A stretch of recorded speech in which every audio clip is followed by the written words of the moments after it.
Hello, everyone. Welcome back to the Hammer Territory podcast. This is episode 165. My name is Brad Rowland, and I'm joined, as I sometimes am, by Stephen Tolbert. Stephen, it's not our usual pairings. It's an unscheduled podcast, but we were forced into action on this Monday evening because the Braves decided to get really busy today. What's going on? Yeah, what's up, buddy? Yeah, we had obviously we did a show last night, and we weren't planning on doing anything today, but there was enough that happened today between what happened on the field and then what's happened in the last hour or so, transaction wise, that we need to talk about it because it's actually some pretty big ramifications of some moves they made and some surprises, quite honestly. So yeah, it was worth an episode tonight. Absolutely. And we just at the top of the show, we are part of the Foul Territory network of podcasts. We cover the Braves here at Hammer Territory all year round. Please go ahead and subscribe to the podcast anywhere you find your podcasts. It is some combination, usually, of myself, Stephen, Scott Coleman, and Sean Coleman. No relation, of course, if you're familiar with the podcast. But do us a solid, subscribe to the show. And like Stephen said, we did a long show, actually, Sunday night. A normal show followed by a bonus March Madness edition, which was kind of fun to talk about that with all four of us. But let's lead with the positive, shall we, Stephen? And that was Spencer Strider, who we teased yesterday was going to make his debut today. We all love Spencer on the show, but I think it's even fair to say that he was better than anyone could have thought he would possibly be today. He was completely and utterly dominant. He faced 8 batters. He got all of them out, struck out 6, just totally looked like himself. And obviously it's early. It's his first outing in almost a year. But, I mean, what's the takeaway here? Is it just like he's back, everybody? Yeah, I mean, just him pitching in a game still this far out from opening day was significant to me. I mean, I feel like this opens up a much earlier return date, regardless of how he looked. How he looked is almost a separate issue entirely. But the fact that he's pitching at all this early was significant to me. And then, yeah, I mean, he was facing, kind of the Red Sox prospect lineup, but he hasn't thrown on against live hitters. I know he's done some bullpens, but in game action in almost a year, like you said, and 5 strikeouts, first 6 guys. I think he ended with 8 strikeouts. Just looked, the stuff, 96, 97, 98 at times. I was expecting him to be much lower than that to start and then build back up to that. I'll tell you this, Brad, I don't know if they're going to be able to keep him down as long as they were. Originally we were talking about like May 1st. No, it won't be that. They already leaked out that it was going to probably be closer to mid-April now. I feel like that's what Bowman was saying the other day. Toscano, like, I think they know it's not going to be May anymore, unless there's a hiccup, which there could be. It's still early, and you never know. But yeah, I'm with you. They're not going to rush him. They're probably going to save him as long as they possibly can. Yeah. But I do think that it's probably going to be a month from now versus 6 or 8 weeks from now. Like it's already moved up a little bit from where it was probably going to be. And some of it will depend on how the rotation looks. Yes. In the first 3 weeks, if well, by the way, I don't want to derail us, but speaking of that, it was once again the full Ian Anderson experience today. He did not look good at all, and he's not looked good at all this spring. Let's not do the whole segment on that because it's been enough times. But he once again walked 5 in 5 innings. You have the numbers. You still have it in front of you. How many walks he has for this? 19 walks and 8 strikeouts this spring. No one can live on that. I know his ERA is like in the 2s, but that's not indicative of the way he's pitched. I've never seen of the rotation. His walk rate is, I think he's got like almost a 30% walk, which I've never seen. Like Sean Newcomb, when he was in, just for context, when he was here and struggling with his command, Sean Newcomb lived around like 12, 13% walk rate, and that was bad. And right now, Ian Anderson's at like 30%. So to just give you an idea. It's spring, but I believe coming into the day, he had 18 walks in 17 innings, and he added more of those today, I believe, or maybe that includes 13. Today. He had 13 walks coming in. So that includes today, then. But still, he's more than a walk per inning. Exactly, more than a walk per inning. Yeah, that's not a number that you want to see. So anyway, not to derail, but speaking of, it's relevant to Strider because there's a Smith-Shawver piece of this, which we discussed a lot yesterday, so we don't have to do it again. But he looked great over the weekend. Strider's getting closer. Ian's out of options. None of this is new, but every time Ian throws poorly, every time Smith-Shawver throws and looks good, and now Strider looks like this on Sunday. And yeah, they still have to navigate a couple weeks. At a bare minimum, Strider's not going to be on the team on March 27th. That's not going to happen. But it's going to be closer than we thought, and there are some decisions to make. Because also the bullpen's a factor here too, as we'll get into at the end of the podcast. Our last segment's going to be about the bullpen. Maybe that's where you end up putting Smith-Shawver there. Maybe you go with one short arm because you have one less bullpen guy that is on your radar right now. So all that's going to happen. But I want to start with Strider and just say, hey, man, we saw this.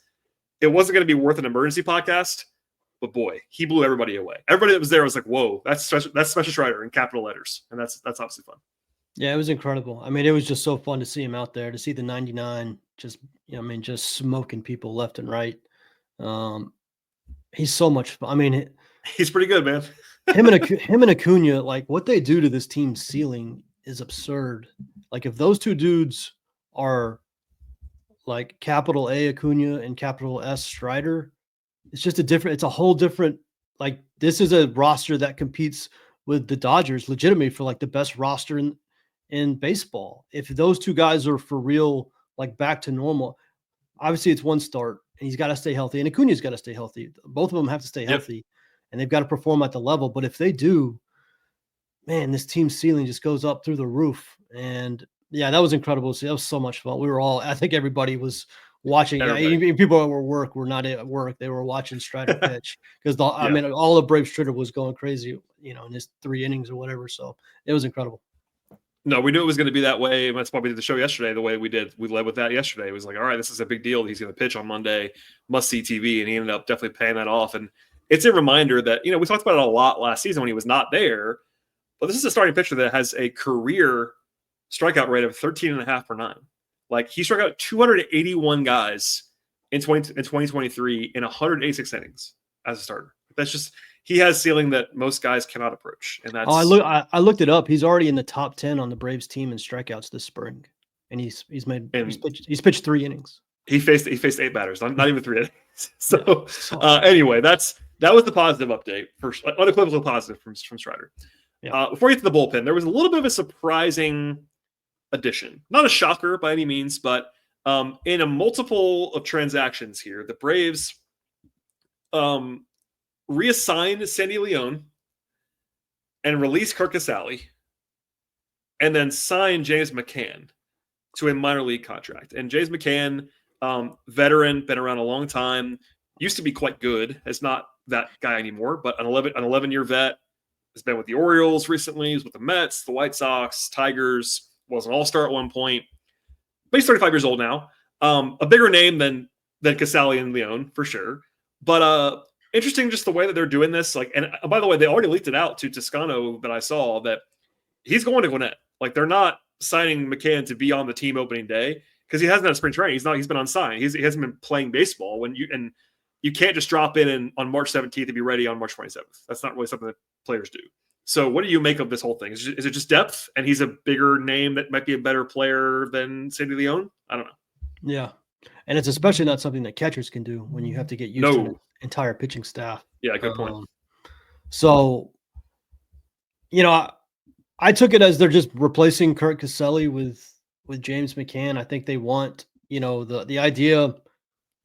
The idea, I think, opening day is going to be Baldwin and Chadwick Trump. Baldwin's got to be added to the 40-man, but Trump is already on the 40-man. And so, just path of least resistance, you would assume those two guys until Murphy is ready. And a big part is that when Murphy is ready, if you put Baldwin on the team, Baldwin can just be optioned. Whereas if you put one of the veterans on the team, they have to be DFA'd or released. So you don't have that same option with them. So all signs point to this is not going to affect Drake Baldwin in any way. I don't think. I would be stunned. I saw that reaction, and I get it because McCann's a big name, a bigger name from years ago. But no, this is. I think the Braves were smart to immediately get to the beat guys. Like, hey, he's going to win that. This is not going to be we're starting James McCann in 10 days. That's not happening. So, and also Trump's already on the team too. Like, Trump's nothing special. Obviously, we understand that, but Trump is a cromulent backup catcher, and that's what he is. So. And Trump has caught this entire pitching staff all correct. Spring. So I mean, just that alone is worth it. So yeah, I mean, just minor league depth. I mean, they're essentially just marching Casale out and marching McCann. I mean, McCann's not good, but Casale's not good either. So I mean, I mean, at one point McCann was good. I don't think he is now. That's probably fair to say. At 30, no, he's almost 35 years old. I think he's 34 right now. His last good season, or even decent season, was 2020 with the White Sox. He was very bad with the Mets. Signed for a bunch of money with the Mets. If you want some entertainment, pull up James McCann's Baseball Savant page and look at his defensive metrics from last year. Yeah, he's not very good. But hey, he's another guy around, and it wouldn't be the worst thing to have some depth. They already have some, but he's just a different name in there. You mentioned the 40-man. That's a good bridge, and I'll tease this now. We'll come back to it. They opened a 40-man spot today with a trade. So if they need that 40-man spot for Drake Baldwin, they might have already had that spot. We'll get into that in a second when it comes to the bullpen. First, though, a plea that we did yesterday as well, and got some response stories. Thanks for everybody for responding. But if you have a business that you like to advertise with us at Hammer Territory, we're looking for show sponsors for the upcoming season at Foul Territory, Hammer Territory. You can email the show at hammerterritory@gmail.com. It is hammerterritory@gmail.com. If you have any interest there, we'll get you connected with our team at Foul Territory that handles this stuff.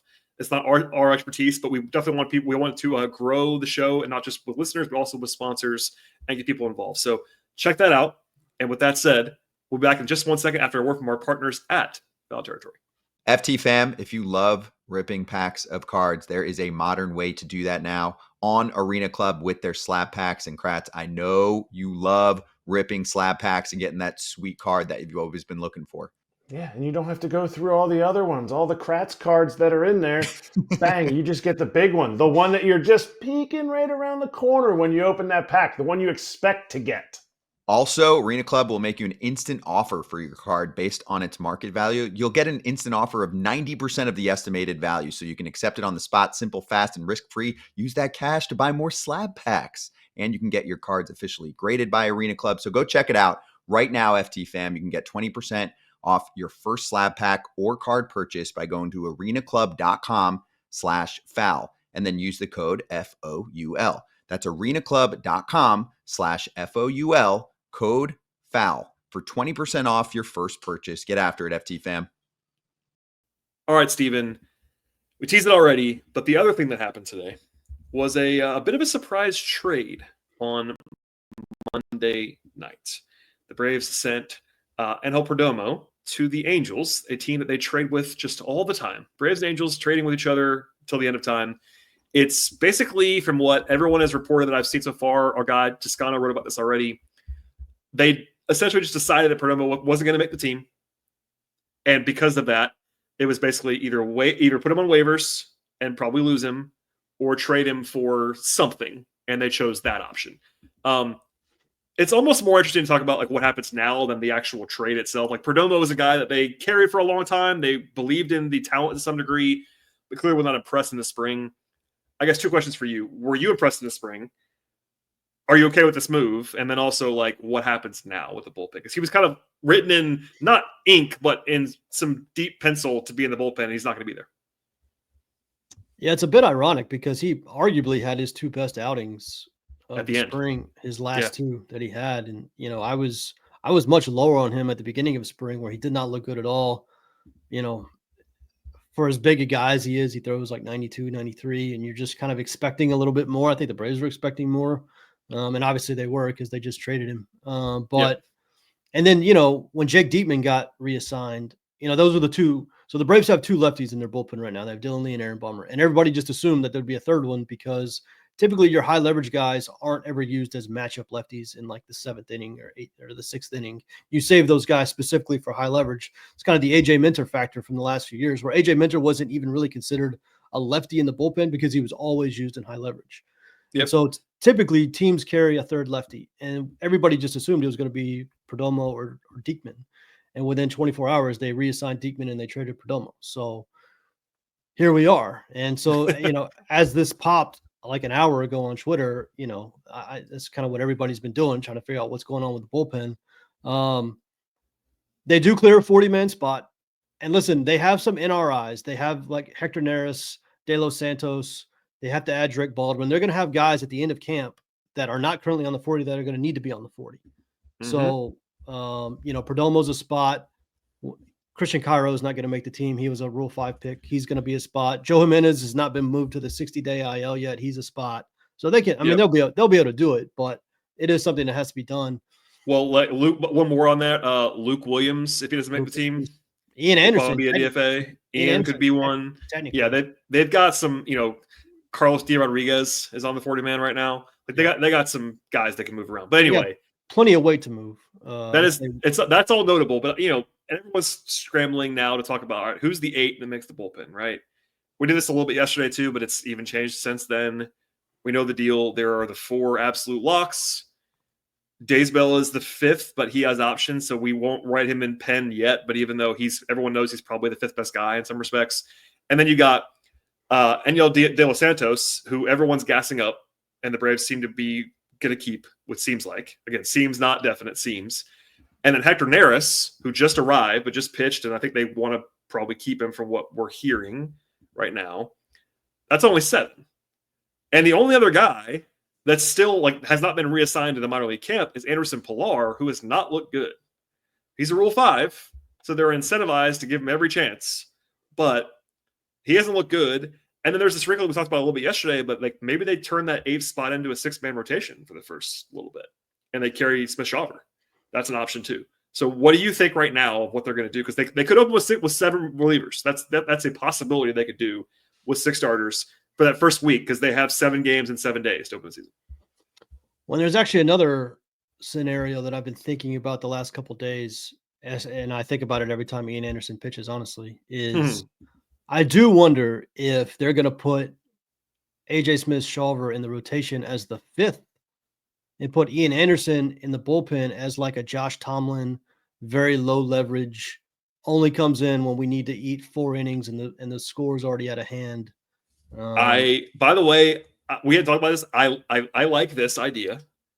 And number 2, if they want to save face and be like, you know what, we're going to give Ian one more chance to find a role somewhere. Because again, just as a reminder to everybody, he can't be optioned.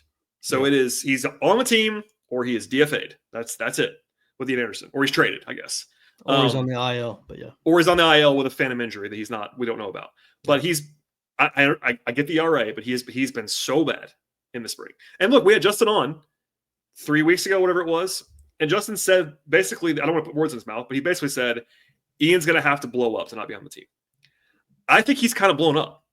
It's not like this, I get it, but I think he's been bad enough where it's become a talking point again. Because we were all kind of resigned to the fact that Ian, I don't want to speak for you, but I was resigned to the fact that as long as Ian was on the rails in spring, he was going to be on the team to break camp. But I don't think he's been on the rails. That's the question. And you mentioned saying it. I think you said this on Twitter too. Every time he pitches, you think about the same thing. Yeah, maybe he is going to be Josh Tomlin. Maybe he is going to be the guy that they only use when they're either up or down 5 runs. That wouldn't be the craziest usage of Ian Anderson if you just don't want to cut him.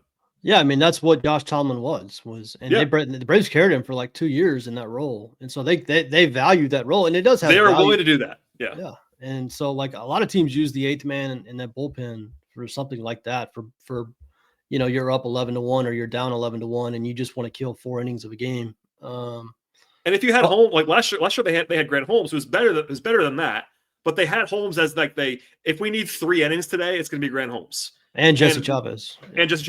But now they've written pretty much in pen Holmes as a starter to open the season. Yeah, and I think he's pitched well, and that's just going to happen. I think we all understand that. So they don't have that guy in the bullpen right now. So it was supposed to be Buck. It was supposed to be Buck Farmer originally, but he got reassigned too. And they could bring him back. Yeah. They could. Scott made that point last night. It's the right one. It's not usually what happens. Once a guy's reassigned, usually he's not going to come back right away. There'll be same thing with Diekman. Like you mentioned before, Diekman and Farmer are around. They're in minor league camp, but they're not jettisoned. But it'd be a surprise if they came back. Not done, but it's just. And I'll say this: Pilar also has some starting experience in his career. Like he pitched the other day. He actually started the game against the Phillies and threw 3 innings. I think he actually threw 60 pitches. So he's another guy that could fill that role. If you just, it's basically going to come down to, would they rather have AJ Smith-Shawver in the rotation and Pilar in the bullpen or Anderson in the bullpen, or would they rather have AJ Smith-Shawver in AAA Anderson in the rotation and then Pilar in the bullpen. That's kind of, I know that was a little confusing, but that's kind of those are the scenarios we're kind of down to, unless, and this is always a caveat, unless there's another move coming. They could always add, and Sean and I have said this 12 million times since November, but technically they could still add to the bullpen. Like, it's not crazy. I mean, you look at the list of names, you're like, damn, I can't believe this is the list of names we're going with. The only thing I would say about that, I think you're right, is that they could still sign David Robertson or whoever they want to sign. Or but make a trade. It's March 18th. Yeah. If it's a signing, that guy's not gonna be ready. No, a signing would not be ready. It would have to be a trade to be ready. Even if it's the dream scenario is David Robertson, who's the best guy available, I don't think he's gonna be ready to pitch in 10 days. Like, if you sign him today. If it's a trade, that's different. Because someone who's probably already been in camp somewhere else. They're in shape. It depends a bit on what he's been doing, but yeah, most guys who are unsigned aren't throwing pitches because they don't want to risk injury. Yeah, I mean, you don't want to, and Robertson's a different scenario. He's probably set for life financially. He probably isn't quite as worried about that as some other guys might be, but still. Yeah. So all these things this is the time of year when things change rapidly, and the Braves also have this smaller consideration of where they're going to Arizona first. Yeah, and we think, at least I do. They want to kind of be set-ish when they go to Arizona. So they're making moves right now that are happening earlier than they probably would make them if they weren't going to Arizona. I think the most guys they're going to take to Arizona is like 28. I think they might take like two guys who are right on the fringe, just in case there's an injury or just in case they want to kill a couple innings. I don't think they're just going to take 26, but they're not going to take 36 either. I think they're going to take 28 at the most. They're doing their business now in a way that they would have been doing their business 5 days from now if they weren't going to Arizona. I think it feels like that. Like this like cycle of transactions is probably a week ahead of schedule, which is fine. I mean, it makes sense. So okay, I think I know where you stand on the Ian Anderson experience right now. But if it was you, now that we know Perdomo is not an option, he's been traded. If it was you, what would you want the Braves to do with only internal options? They can't sign anybody else, can't trade for anybody else. Only what they have right now. How would you open things in 9 days with the roster in the bullpen? I mean, listen, I am as low on Ian Anderson as I know. As damn near anybody. So my view is going to be skewed a little bit, but I would put AJ Smith-Shawver in the rotation, and I would have those 5 guys be in the rotation until Strider comes back. I would put Anderson Pilar as my Josh Tomlin in the bullpen, and I would DFA Ian Anderson. That's what I would do. But they're not going to do. Let me be clear. They're not going to do that. They're not. I should look. I think it is more possible now than it's ever been that they were to DFA Ian Anderson. It is definitely more possible now than it's ever been. That's true. We agree that they probably won't. I think, but it would no longer shock me. 2 weeks ago, I'd have been like, "That's not happening." Yeah. Now, with the way he keeps looking over and over and over again, it would be less surprising to me. But also, I still think that they could probably trade Ian Anderson for nothing, essentially. But if they wanted to even save face a little bit and just call a team that needs a 5th starter and say, take him for free. Yeah, give him the Mike Soroka treatment. Yeah. That kind of thing. Anyway, accepting that I know you're lower on Ian. I'm low on Ian too. Probably not as low as you, but I'm low on Ian. I'm kind of out at this point. I think that's what I would do too. But also, Anderson Pilar is not a guy that I want to be on the team either. This is the 8th man in the bullpen, so yeah. Well, and he looked. I know you gave us that earlier. I just pulled it up. So he started on the 13th. So that was Thursday of last week. He threw 54 pitches and got 3 outs. 3 outs, allowed 7 runs, walked 3. Just did not look good at all. And has some ugly sprint numbers. And look, sprint numbers are sprint numbers, but I think his ERA is like over 10 or something. And you could you could probably talk me into just DFAing Pilar and using Anderson in the Tomlin role. Well, what I would do, just to answer the same question I asked you, is probably I would DFA Ian probably or trade him for nothing. I would go with Farmer as the 8th guy in the bullpen. Farmer can throw multiple innings, and I think he's better than Anderson Pilar. I just think that's, if you said, all right, Brad, for your life, go throw this guy's to go throw in a World Series game tomorrow, I would take Farmer 100 out of 100 over Anderson Pilar or Ian Anderson. Yeah. In a bullpen setting. Obviously, Ian is more of a starter, but like, and that's not something I'm not saying Farmer's awesome because he's not. He's just a guy, but he's better. Or Diekman. I mean, you don't have to have that guy. Like, I think Diekman and Farmer are better than Pilar and Anderson. And Anderson, yeah. And they're not again. They haven't been jettisoned. They're still in the organization. They've been reassigned. The weird thing is the team clearly. I don't know if they. I don't know if I want to say they clearly don't agree with that, but like their actions have said. Yeah, they still think something of Ian Anderson. Well, I think part of it is they're going to give him every chance, which we knew. I mean, he's a first round pick. I get it. He wasn't their pick for the record, which does matter in this situation. Yeah, that matters a lot. When he's not Alex's guy, but they clearly wanted to give him every chance, and I do understand that. But the Farmer thing is weird because like Snit was like effusive about Buck Farmer multiple times. Like it was kind of strange. Farmer being reassigned so early, it was surprising, and Perdomo being traded are almost like equally surprising. Because I thought Farmer would be like the 8th, the long man in the bullpen. Me too, and it still could be. Could be. Yeah, we're in this place right now. Again, we're recording this podcast Monday night, the 17th. They don't go to Arizona for a few days. We've led this by saying we were not expecting to record tonight, but so many things have happened. When's the last game they play in Florida? I'm trying to find this now. They're still in Florida through the weekend. Next Tuesday or next Monday. They have like a day off, and then they go to Arizona, and then they have another day off, and then they go to San Diego, I think. Oh, that's it. Okay, so their last 2 spring games are in Arizona, and they are Monday and Tuesday, so a week from today. Yeah, there you go. They will probably fly there a day before that. They have a game instead of they have a game Sunday. I would imagine that game on Sunday is going to be pretty interestingly barren of guys that matter, if I had to guess. So we're about a week away from like they're kind of having to be relatively set on things, and we'll see. But yeah, busy day. It's fun. I do want to put out one thing. My buddy Lee Trzynski on Twitter pointed this out to me, and I want to make sure I say it into a mic. But yeah, Hector Neris has been a reverse splits guy. He's a right-handed pitcher, but because he primarily throws a splitter, he spent the last like 4 years dominating lefties, and he can kind of be a de facto lefty for you if you only have 2 others, especially high leverage guys. If you need to go get Bryce Harper out in the 6th inning and you don't want to use Lee or Bummer just yet, he's a guy that can do that because of his pitch repertoire is a little bit more suited to get lefties out than righties. So that is worth noting, and probably part of the calculus a little bit if they only go with 2 lefties. Yeah, in the bullpen. That's a great point. And because Neris was not on the radar, he signed so late. I've never said that out loud. So I'm glad you did. And I remember looking that up when they signed him, but I don't think I ever said it. So and I think he's only pitched once. He's only pitched once, right? Yeah, he famously like hadn't pitched in a long time since he arrived, and I think he definitely threw at least once. I'm looking now just to make sure I wasn't crazy. Over the weekend he threw because we were like, because it literally in my notes behind the curtain, I was like, in the note, I was like, he hasn't pitched yet, and then he pitched that day that I made that. Yeah, note. But yeah, he's only thrown 1 inning. He's thrown 1 inning in spring, and I think it was on Saturday. So they've got to get him some run.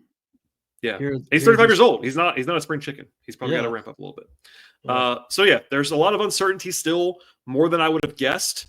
We were not like sure on the bullpen as of yesterday, but more sure than we are now because Perdomo was supposed to be on the list. I don't know about you, just to put a bow on this. Once they reassigned Farmer and Diekman, I think I would have said it was 90% at least that Perdomo was on the team.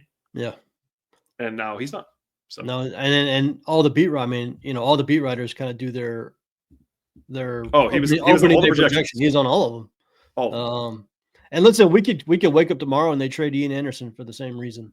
Well, that's what I'm saying. There's still room on this, and maybe there's still a scenario where Ian opens the season as a 5th starter, and we're all hold on to our hats when that happens. But there are also other things. If they wanted one more thing here, if they want to do the Josh Tomlin role with somebody else, they got Bryce Elder. I mean, but Bryce Elder is Josh Tomlin. That's what Bryce Elder is. That's what he is.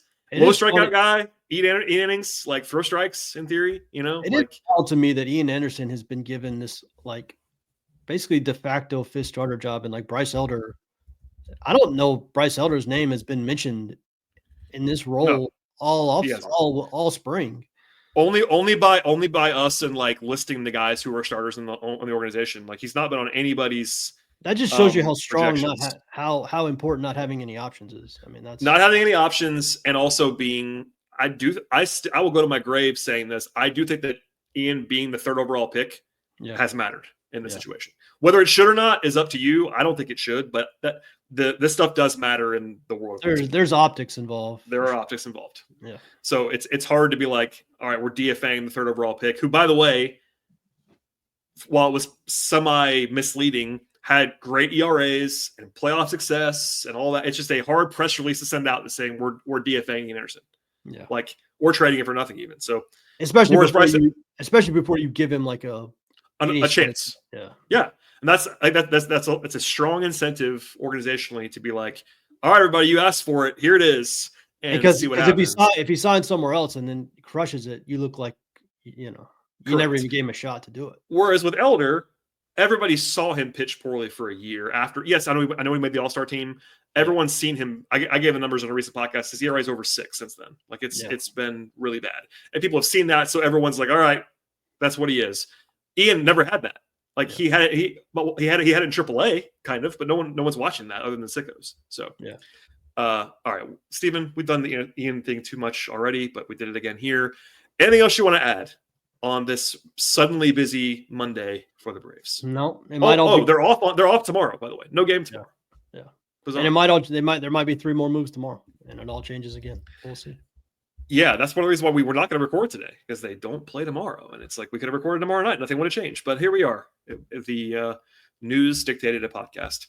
Well, Stephen, thank you for doing this in our mismatch. In fact, I'm happy. Someone on YouTube who's a new listener was like, "You guys should just switch it up more." I'm like, "We do switch it up sometimes." Yeah, but here we are talking. I've seen that as well. Yeah.